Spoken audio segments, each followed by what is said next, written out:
DCO continuous line DCO ठीक छ है। त्यसपछि एंगुलर भनेको अब यो दुईटाको बीचमा कति एंगल छ यहाँ हेर्नु है एंगुलर यसको र यसको बीचमा कति एंगल छ त्यो देखाए एंगुलर आर्क लेन्थ। अब आर्क लेन्थ भनेको त सर्कुलर आर्क भएको ठाउँमा जस्तै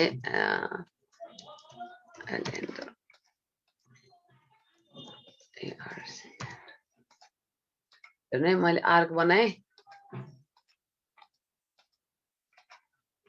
ल यहाँ यस्तो आर्क छ। अब यो आर्क लेन्थ कति छ भनेर थाहा पाउनु पर्यो भने आर्क लेन्थ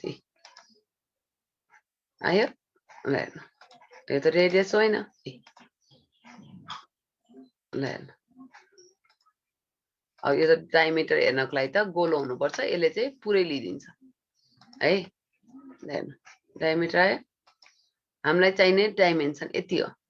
लिनियर भन्यो भने DLI एन्टर C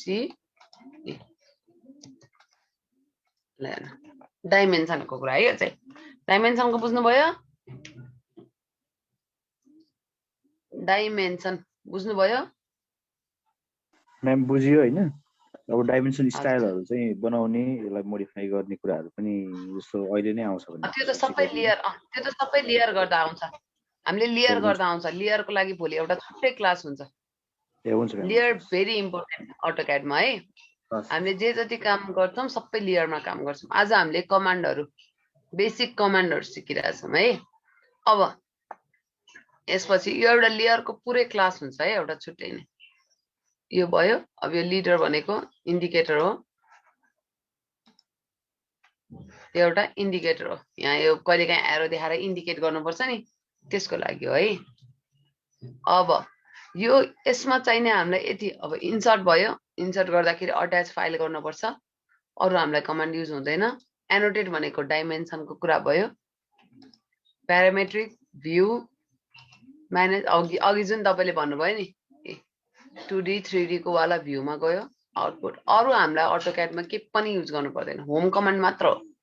प्लस हाम्रो यहाँ तल छेउमा गएपछि एउटा मोडल भनेर छ देख्नु भयो छेउमा गएपछि तल एउटा मोडल भनेर छ यसमा भएको याद गर्ने है। मोडलमा गएर यहाँ डिस्प्ले ड्रइङ ग्रिड भनेको छ अन अफ के गर्ने अर्थो भनेको जुन हामीले 90 डिग्री लिन्छौं त्यो अन गर्ने कि अफ गर्ने। त्यसपछि रेस्ट्रिक्ट यहाँनेरि गएर स्न्याप सेटिङमा जाने सबै जान्ने है स्न्याप सेटिङमा जाने स्न्याप सेटिङमा गएर यहाँनेरि अब्जेक्ट स्न्याप भनेर छ यो चाहिँ सबै सेलेक्ट अल गर्ने है।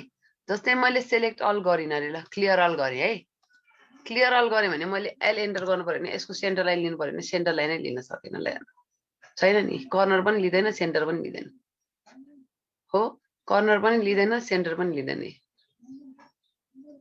के गर्ने यसमा जाने स्न्याप सेटिङमा जाने अब्जेक्ट स्न्यापमा जाने सेलेक्ट अल गर्ने ओके गरे। अब हेर्नु ल सेन्टर पनि लिन्छ कर्नर पनि लिन्छ त्यो भनेको चाहिँ अब्जेक्ट स्न्याप गर भनेको अब्जेक्ट स्न्याप ठीक छ।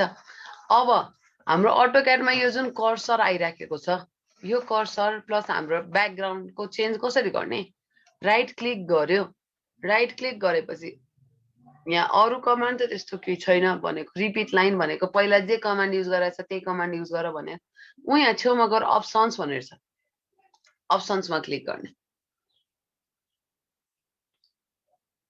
अहिलेसम्म नबुझ्नु भएको केही छ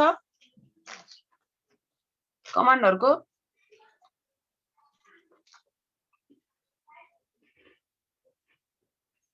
हेलो म्याम हजुर एकपल्ट यो हाम्रो मोडलमा चाहिँ स्न्याप चाहिँ यहाँ जस्तो हाम्रो यो स्न्यापको अपोजिट चाहिँ क्लियर अल हो कि के हो म्याम स्न्याप भनेको स्न्याप अन र अफ गरेको हो क्या जस्तै हैन यहाँ जाने स्न्याप सेटिङ जाने अब्जेक्ट स्न्याप अब यो सबै एउटा एउटा सेलेक्ट गर्नु भयो मैले सबै एकैचोटी हटाए नि त यो त हो सबै एकचोटी हटाए भने के हुन्छ हेर्नु है मेरो केही पनि लिदैन क्या सेन्टर लाइन पनि लिदैन कर्नर लाइन पनि लिदैन केही पनि लिदैन हो ए अब मैले यसलाई हेर्नु है डिफरेन्स हेर्नु है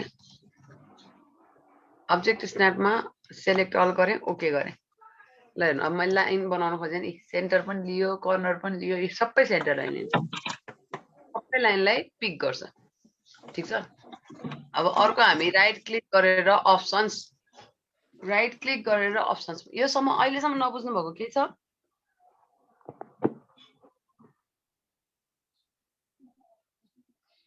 ठिक छ। अब राइट क्लिक गरेर अप्सन्समा जाने, राइट क्लिक गरेर अप्सन्समा गएपछि यहाँनिर हाम्रो कमान्डहरुको युज गर्छौँ है। अब सबभन्दा पहिला म यहाँ ओपन एन्ड सेभ भन्छु। ओपन एन्ड सेभ भनेको कहिलेकाहीँ मैले मानौँ 2018 मा काम गरेँ।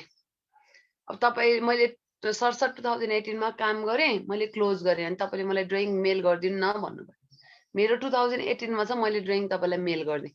तपाईँको ल्यापटपमा 2007 छ, खुलेन।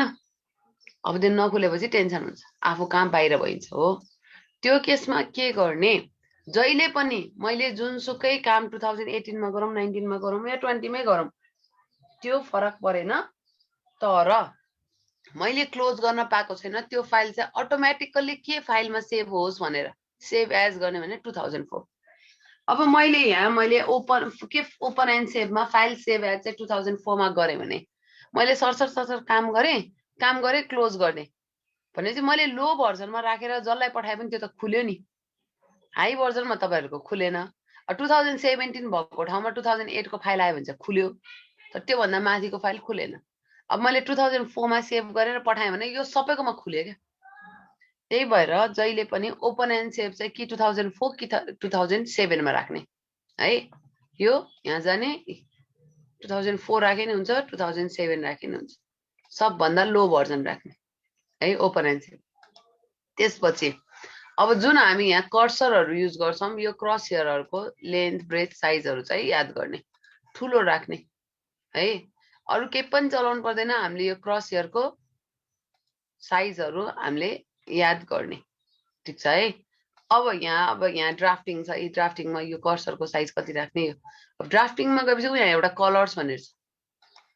हामी ल्यापटप चलाउनेहरूले अटोक्याड ब्ल्याक ब्याकग्राउन्डमा काम गर्नुपर्छ, नत्र आँखा एकदम पोल्छ।